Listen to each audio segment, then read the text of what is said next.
Being able to reuse content as well as tie consistent elements together can actually be a real time saver when you design an app or a web design.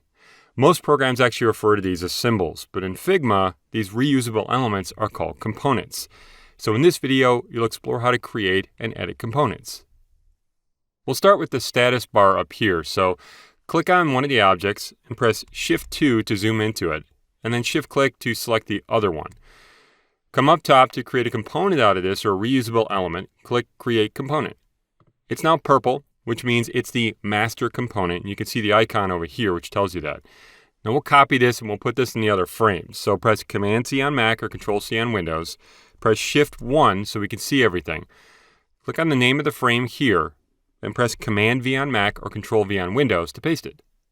Same thing over here. Click on Hikes, Command-V on Mac, Control-V on Windows. Now you're going to see that it's actually going to be masked by this object here. So what we're going to do is we're going to drag that in the layer stack just below the mask object so we can see it again. Now somehow my frames got out of alignment, so let me drag my home frame down. There we go.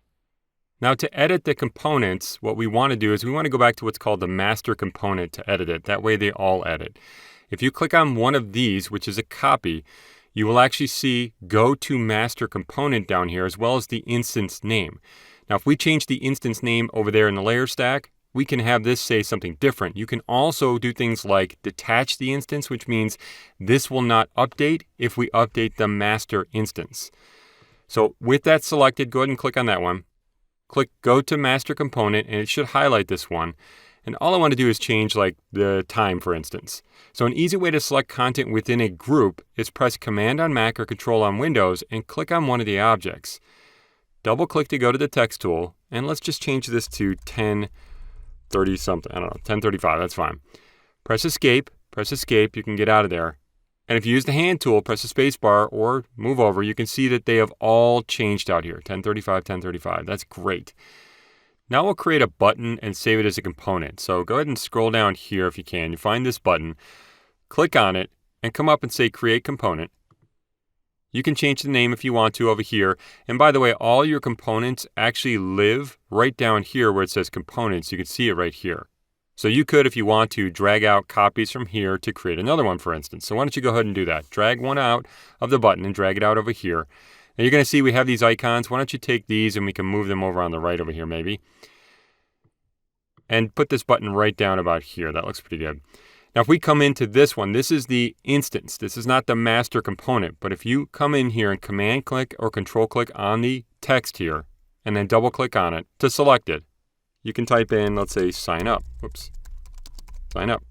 You'll notice that it didn't change the original because this is the master. If you go back to the master in this case and you do something like this, if you command click or control click on the button here to select the object, do it again, come to fill, and you change the fill color, let me go a lighter blue for instance, you'll notice that the blue or the color is changing, but the text is staying the same. So whatever you detached or whatever you changed on one of the instances will not change from the original. Even if I go to login here and I double click a bunch of times and I change the text, you'll see this will not update. All right, let me undo that. Command-Z or Control-Z. Press Shift-1 so we can fit everything in the window. I'm going to take this image and drag it up just a little bit so we have a little more space there. There we go. And maybe I'll drag these. Once you drag these images, you can drag across them and drag them up a bit. Components in Figma can be really powerful just because they allow you to reuse content. So I would suggest that if you have things that you're going to reuse again and again, create components from them. The next thing we'll take a look at is we'll look at something called constraints.